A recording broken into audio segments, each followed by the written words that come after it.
지금까지 간략하게 이렇게 다시 정리를 하고 기억을 되살린 다음에 이렇게 간다면은요, 그 외로움에서 고독으로 넘어가는 것은 뭔가 나름으로 정리를 하고 목표를 가지고 지향점을 가지게 되면은 자연스럽게 이제 고독으로 들어간다고 말씀을 드렸고요. 그 고독 안에 이렇게 들어가게 될 때는 자발적인 고독이기 때문에 스스로 선택한 어떤 그런 기회이기 때문에 그 안에서 자유로움과 그 자유로움을 통해서 창의력과 그리고 그걸 통해서 그 자유를 통해서 쉼과 이런 것들을 우리가 누리게 되고, 그러면은 자연스럽게 연결에 대해서 다시 연결할 수 있는 그런 힘을 우리가 얻게 된다, 이렇게 이제 말씀을 드렸습니다. 그래서 사람들과 연결을 다시 이렇게 만약에 한다고 가정을 했을 때 그 연결의 수준이나 연결의 영역들이 어떻게 우리가 방향을 잡고 어떻게 정리를 해 나가야 될까 하는데 조금 더 구체적인 어떤 하나의 그 포인트들이 될 수 있겠죠. 그죠? 내 영역들을 이렇게 골고루 갖고 가는 것이, 왜냐하면 서로가 연결이 되어 있기 때문에 골고루 갖고 가는 것이 중요한 하나의 부분일 거고, 그 다음에 각 영역의 어떤 연결고리들이 좀 더 수준을 높여가는 것. 보통 우리가 살아가다 보면은 나 그것으로 살아갈 때가 많은데, 나 너의 관계로 이렇게 한 걸음씩 들어가 보자는 것이 지금까지 이제 그 설명이었고요. 동시에 아무리 우리가 나 너의 수준으로 이렇게 올라간다고 하더라도 궁극적으로는 온전한 하나됨, 온전한 일치, 이것은 참 쉽지 않음을 경험한다. 짧은 순간에 일시적으로 그런 경험을 할 수 있겠지만은 그 온전한 어떤 일치나 하나됨은 참 우리가 많은 한계가 있다는 것을 경험하게 된다는 거죠. 그런 한계들을 넘어설 수 있게 해주는 게 영성인데, 이 시간에는 짧게나마 거기에 대해서 이제 조금 보도록 하겠습니다. 이번 주 주제가 영성, 한계와 모순을 넘어, 이렇게 이제 붙여봤습니다. 자, 우리 삶에서 만나게 되는 한계들은 정말 무수히 많습니다. 그거를 뭐 다 다루어낼 수는 없겠죠. 그죠?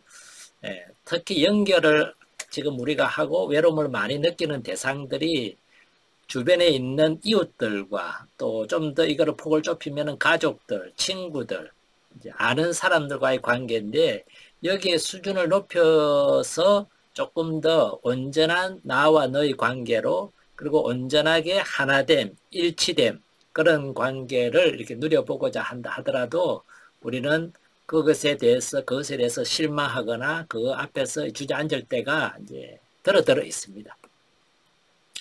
그 쇼펜하우어가 이제 잘 드는 고슴도치의 딜레마라는 그런 겁니다. 이 쇼펜하우어가 1851년에 쓴 책에 이제 이거를 하고 있는데, 아마 워낙 유명해가지고 많은 분들이 알고 있을 겁니다.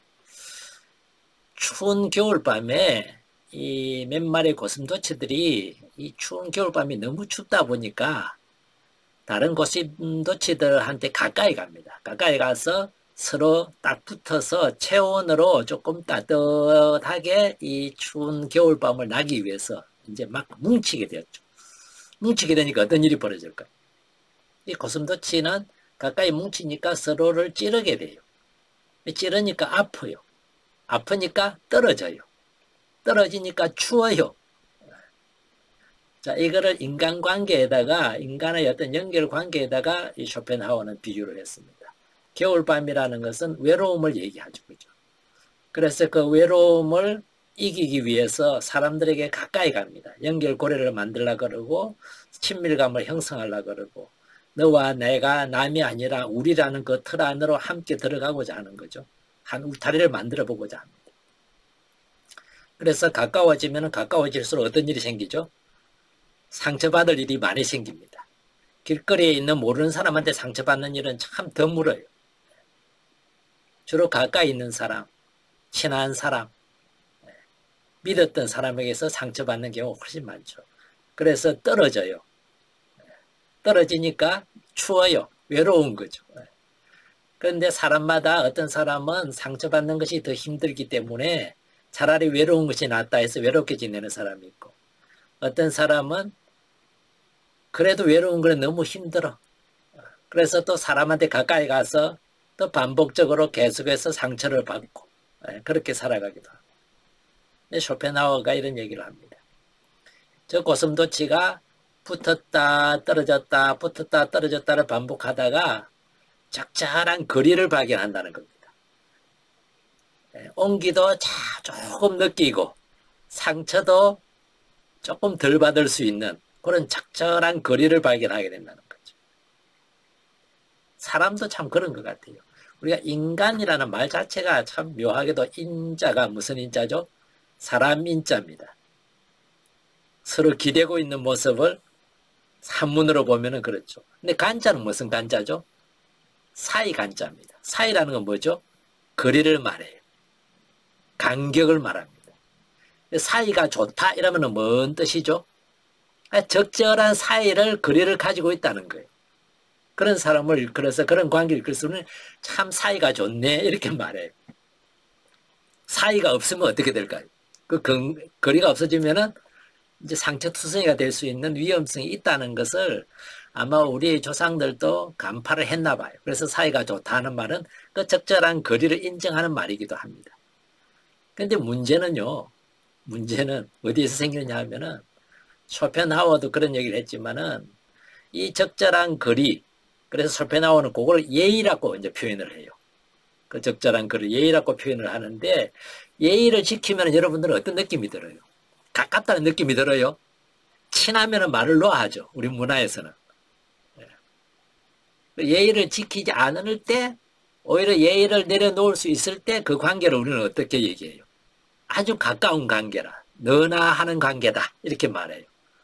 그런데 그런 관계 안에서는 상처를 받으니까 사람들이 상처를 한 번 받고 두 번 받으면 어때요? 조금씩 거리를 두기 시작을 합니다. 그것이 예의라는 이름으로도 그렇다 하더라도. 여러분들 부부끼리 안 그래요? 뭐 하다가 갑자기 존댓말을 쓰면 어떤 느낌이 들어요? 뭔가 있구나 하는 느낌이 들죠. 그죠? 예. 거리감이 그냥 딱 생기는 거죠. 그래서 쇼펜하우어는 그걸 예의라고 불렀지만은 사람들은 거기까지만 예의를 지키는 관계가 돼야 좋은 관계가 오래 간다고 말하지만은 쇼펜하우어는 사실 거기에 멈추지 않습니다. 상처받을 수 있는 용기를 얘기를 해요. 왜냐하면 그럴 때 비로소 뭐가 어떤 단계까지 갈 수 있죠? 하나가 되었다. 상처받는 순간에는 아니지만 정말로 연결이 되었다는 우리가 하나구나 일치하구나 서로가 너와 내가 정말 연결이 깊이 되어 있구나 하는 것을 경험할 수 있다는 겁니다. 근데 많은 경우에 우리는 그 상처가 두렵기 때문에 그 상처가 너무 고통스럽고 아프기 때문에 거리를 두면서 살아가게 될 때 우리는 이제 일치감을 맛보기가 하나됨을 맛보기가 상당히 이제 어려운 거죠. 이게 인간이 가지고 있는 하나의 딜레마입니다. 관계의 딜레마죠. 조금만 생각해 보면 우리가 알 수 있습니다. 고슴도치가 찌르고 싶어 찌를까요? 아니죠. 고슴도치라는 존재 자체가 찌르게 생겨 먹었습니다. 인간이 어때요? 똑같아요. 내가 상처 줄 의도를 가지고 상처를 주는 경우는 참 드물어요. 예외적이라는 거. 그런데 가까이 가면은 인간 안에는요, 여러 가지 다른 모습들이 숨어 있어요. 그걸 우리가 인간의 속성이라고 부르기도 하는데, 인간관에서 보면은 우리가 이제 인간이 가지고 있는 세 가지 속성이 있어요. 그 중에 하나가 동물성이 있다 그랬습니다. 나의 생존을 위해서 나를 지키고 보호할 수 있는 그런 군대들을 인간은 가지고 있습니다. 고슴도치로 비유하면은 그 뾰족한 침을, 그런 틀을 가지고 있는 것이죠. 고슴도치도 바로 자기를 보호하고 지키기 위해서 그걸 가지고 있듯이 인간 안에도 그런 공격적인 성향, 분노 이런 거는 자기를 보호하고 지키기 위해서 주어져 있는 하나의 자기 방어막이고 자기 군대입니다. 가끔씩 그것이 불쑥 튀어나와서 나를 공격하게 되는 것이 바로 이제 상처가 되는 그런 상황이죠. 그런 걸 일부러 하는 것이 아니라 인간이라면은 피할 수 없는 하나의 딜레마입니다. 내가 상처 주고 싶지 않아도, 의도하지 않아도 그냥 찌르게 되는 거죠. 이런 것을 우리는 그냥 인간의 불완전한 그런 어떤 모습, 그런 존재라고 얘기를 하는 겁니다. 이런 불완전한 모습들이 있는가 하면은 또 모순적이 있어요. 우리 안에 있는 이런 동물성이나 인성들이 서로 간에 모순을 가지고 있습니다. 동물성은 뭐냐 하면은요, 생존이 핵심이에요. 동물은 생존을 위해서 살아갑니다. 그거를 본능적으로, 그거를 목적으로 지향하고 있는 거죠. 근데 우리 인간 안에 있는 인성은 공존을 지향을 해요. 공존하기 위해서는 나도 살아야 되지만은 너도 살아야 된다는 마음가짐이 없으면은 공존은 불가능합니다. 그러니까 너를 인정을 해줘야 돼요. 너를 긍정해줘야 돼요. 그런데 동물은 생존을 위해서는 부정적인 어떤 경향성이 훨씬 더 크게 작동을 해야 돼요. 왜냐하면은 이 주변의 사람들이, 주변의 환경들이 나의 생존에 도움이 되는지 방해가 되는지 그런 것을 예민하게 관찰을 하고 알아차려야 되기 때문에 부정적인 어떤 시각을 가지고 주변을 경계하도록 하는 것이 우리 안에 있는 동물성입니다. 그런데 이런 부정적인 경향이 전면에 나오면은 공존이 어려워져요. 그러니까 이게 또 딜레마가 돼요. 공존을 위해서는 타인을 긍정하고 인정을 해야 되는데 내 안에 있는 동물성은 그걸 부정해야 되고 부정적인 어떤 것이 숨어있지 않나 찾아내야 되니까 저 사람의 저런 표정이 겉으로 웃고 있지만은 가면을 쓰고 뒤로는 칼을 감추고 있는 것이 아닌가 이렇게 보게 만드는 것은 뭐다? 우리 안에 있는 동물성이고 공존을 하기 위해서는 믿어줘야 돼. 아니야, 저 표정이 사실일 거야. 그 안에서 우리가 내적인 어떤 긴장을 이렇게 가질 수밖에 없는 것이라는 거죠. 그 다음에 또 우리가 생존을 위해서는 자기중심적이 돼야 생존이 가능해요. 밥을 퍼서 내 입에 넣어야 내가 살아가지 계속 밥을 퍼서 다른 사람 입에만 넣어주면은 나는 굶어 죽을 수가 있다는 거죠. 그런데 공존을 위해서는 다른 사람의 이익도 다른 사람의 유익도 나는 때때로는 허락을 해줘야 돼요. 내 중심적으로만 살아서 공존은 불가능해져요. 그래서 인성과 동물성이 내 안에 때때로는 긴장관계를 유지하고 충돌이 될 수 있도록 하는 것이 많죠. 이 동물성에 끌려가지 않도록 우리 인성을 키운다는 것은 교육을 받습니다. 훈련을 하는 거죠. 가정에서든 학교든 그렇게 하면 안 돼. 그건 못 써. 친구들 욕하면 안 돼. 때리는 거는 나빠. 나눠 써야 돼. 이런 게 뭐죠? 공존, 다른 사람을 인정하고 긍정하라는 끊임없는 교육이잖아요. 근데 우리 안에 있는 동물성은 인간의 이 지구상에 태어나고 나서 생존을 위해서 긴 세월 동안에 지금까지 살아온 인구가 100이라면 80년은 동물성으로 살아왔을 거란 말이에요. 우리 안에는 동물성이 훨씬 더 강하죠. 훨씬 더 힘을 발휘해요. 근데 그것을 관리 통제하려는 인성이 발버둥을 쳐도 때때로는 져요. 근데 어떤 때는 이기기도 하지만은 이 사이에 긴장감이 늘 있고 이러다 보니까 우리가 인간이 가지고 있는 한계성이 그대로 드러날 수밖에 없다는 거죠. 그뿐만 아니라 이 인성 안에서도 인성 자체 안에서도 서로 충돌이 되거나 모순이 되는 것이 우리 안에 있습니다. 우리는 자유롭고 싶어요. 나의 고유함을 존중받고 싶고 있는 그대로 받아들여지고 싶어요. 그리고 내가 독립된 존재가 되고 싶기도 해요. 근데 동시에 우리 안에 뭐가 있죠? 누군가에게 속하고 싶고 어떤 그룹이든 어떤 개인에게 하나 되고 싶고 일치되고 싶고 그런데 하나 되고 일치되면 어때요? 자유는 내려놓아야 돼요. 내가 너무 사랑해. 이 사람과 하나 되고 싶어. 그래서 결혼을 해요. 그때부터 자유는 어때요? 밀어놔야 돼요. 네. 그 사랑을 유지하고 지속하기 위해서는 때때로 나의 자유를 포기하고 나의 자유를 뒷전으로 이렇게 밀어놓을 수 있는 그 결단을 내리지 않으면 이 사랑을 갖고 가고 유지하기가 어려워지는 거죠. 내 개성이나 내 고유성이나 내 독립성을 주장하면 가정은 어떻게 될까요? 유지되지 않습니다. 소속감은 내가 없어지는 거죠. 하나 되면 불가능해요. 인간 안에 이렇게 서로 충돌이 되는 열망들이나 서로가 함께 할 수 없는 그런 어떤 모습들이 인간 안에 그냥 존재를 한다는 겁니다. 이것을 우리는 인간이 가지고 안고 있는 모순이라고 말해요. 우리 존재가 이 모순 자체를 벗어날 수가 없는, 어쩌면 내가 원하지 않았음에도 불구하고 인간 안에는 그런 것이 있다는 거죠. 그래서 결혼해가지고 같이 살 때 어때요? 아이고 그냥 막 보따리 싸죠. 갈라지고 싶어서. 마음으로 몇 번 보따리를 싸고. 근데 막상 보따리를 싸고 떨어져 있으면은 또 누군가와 하나가 되고 싶은 그런 마음이 생기잖아요. 처음에는 자유로울지 모르겠지만. 근데 자유를 누리다 보면 사람이 그리워져요. 사람과 계속 붙어 있으면 혼자 있고 싶어져요. 이게 인간의 모습이라는 거예요. 그래서 부부관계를 연구하는 그 가트만이라는 박사도 그래요. 부부관계가 좋은 관계를 오래 지속하려면은 따로 또 같이 이렇게 표현을 해요. 따로 사는 삶도, 그래서 내가 자유로움도 내 고유성도 내 독립성도 누릴 수 있는 그런 것이 나한테 주어져야 하고, 또 함께 있음으로 해서 소속감, 하나됨, 일치됨, 내가 혼자가 아니라는 그 느낌도 함께 누리고 싶어 하는 것이 동시에 존재하니까, 동시에 다 충족하기는 어려우니까 따로 또 같이. 이게 인간이 가지고 있는 하나의 모순입니다. 그런데 이 모순을 인간이요, 그냥 받아들이고 룰루랄라 하는 게 아니라 이거를 넘어서 보고 싶어요.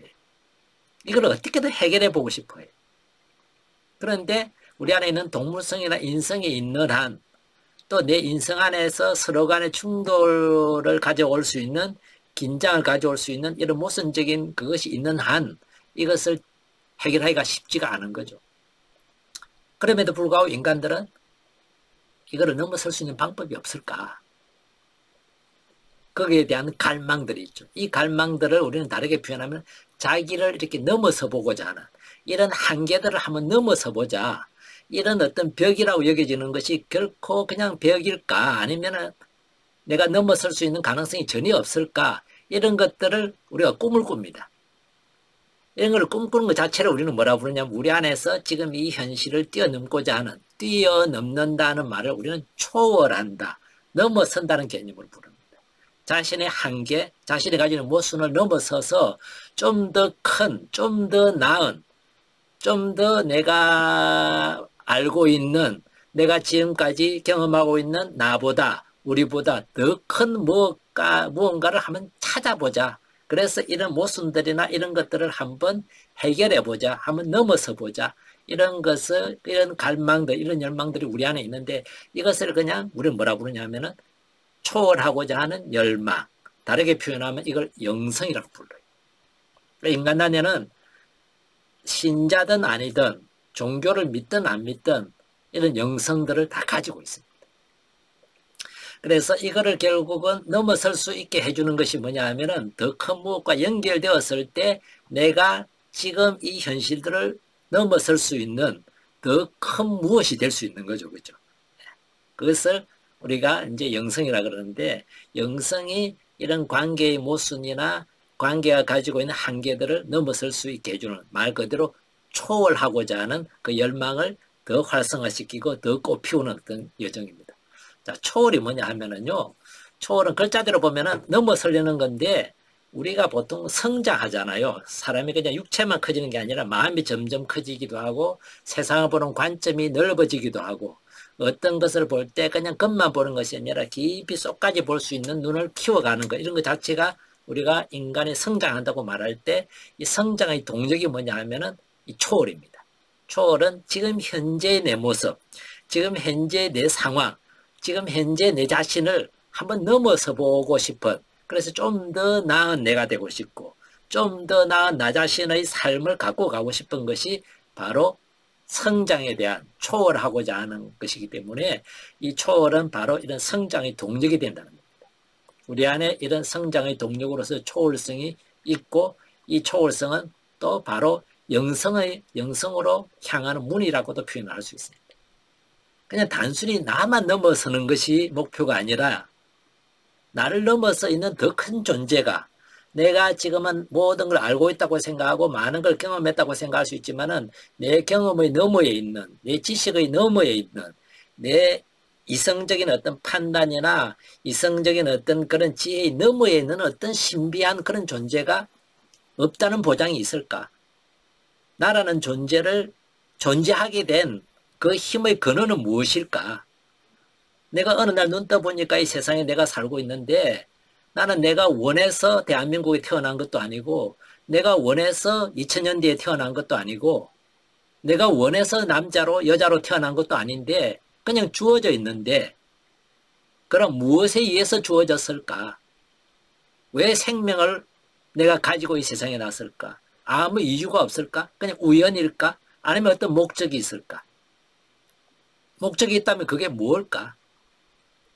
이런 것들에 대한 물음들이 우리 안에서 끊임없이 일어난다는 것 자체가 뭐냐 하면은요, 바로 이 물음들에 대한 대답을 찾는 그런 어떤 열망들이, 그런 어떤 호기심들이, 그런 어떤 초월에 대한 어떤 그런 마음들이 우리 안에서 일어난다는 거죠. 그걸 우리는 영성이라고 얘기를 합니다.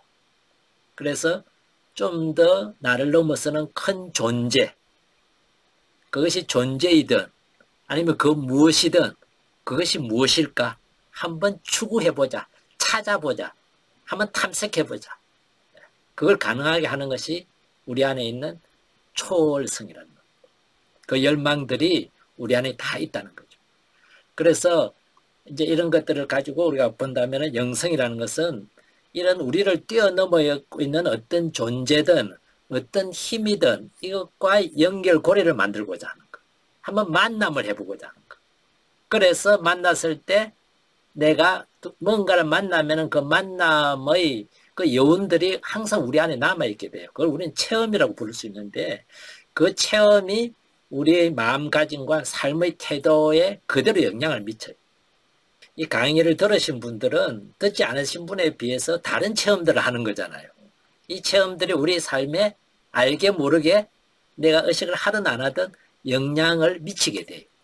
다르게 생각을 할 수 있는 그래서 안목을 하나 더 가지게 되고 또 새로운 어떤 시도를 해보자는 마음들이나 생각들이 일어나게 되는 것이 벌써 영향을 받고 있다는 거죠. 그래서 나를 넘어서는 어떤 초월적인 존재나 어떤 영성적인 존재를 만나고 나면은 우리는 그 영향으로 인해서 내 마음가짐과 삶의 태도가 달라져요. 이럴 때 우리는 이걸 영성적인 삶이라고 부르기도 합니다. 그리고 이걸 찾아가는 과정을 우리는 영성적인 여정이라고 부르기도 합니다. 그래서 이 영성적인 어떤 영역으로 들어가게 될 때는 나를 넘어서기 때문에 내 안에 있는 모순들, 인간관계에서 오는 한계들, 이것을 다른 눈으로 바라볼 수 있고 다른 관점으로 그것을 이해할 수 있는 눈이 열리게 됨으로 해가지고 그 전의 관점이나 눈으로서는 결코 이해되지 않고 결코 해결되지 않는 문제들이 점차 해결되게 되는 거죠. 마치 초등학교 1학년, 2학년, 3학년 때는 도저히 풀지 못했던 루트나 방정식 또는 작은 숫자에서 큰 숫자를 빼는 마이너스의 개념이나 이걸 배우고 나면은 그걸 알고 나면은 그 전에 어떤 이 산수들이 그냥 해결이 되는 것처럼 그런 관점이나 그런 어떤 시각들이, 시야들이, 통찰력들이 이제 이 영성을 통해서 내가 깨닫게 되고 그것을 알아차리게 되면은 이제 이런 한계를 바라보는 눈, 모순을 바라보는 눈, 관계에서 오는 갈등이나 이런 걸 바라보는 눈 자체가 이제 우리가 훨씬 다른 어떤 시야를 이렇게 이제 확보하게 된다는 거죠. 그렇게 될 때 우리는 영성의 첫걸음을 걷고 있구나 이렇게 스스로 볼 수 있습니다. 자, 이것이 우리의 모순들이나 한계들, 연결성에서 관계에 해결할 수 있는 중요한 하나의 방식인데 이것에 대해서는 다음 시간에 좀 더 구체적으로 다루어 보겠습니다. 다음 주에는 침묵과 영성이라는 제목으로 침묵은 또 다르게 표현하면 고독의 또 다른 표현이기도 합니다. 그죠? 침묵과 영성 조금 더 다음 시간에 다루고요. 혹시 지금까지 해서 궁금하신 점이나 이해가 명확하지 않은 점에 대해서 질의응답 시간을 이렇게 받도록 하겠습니다.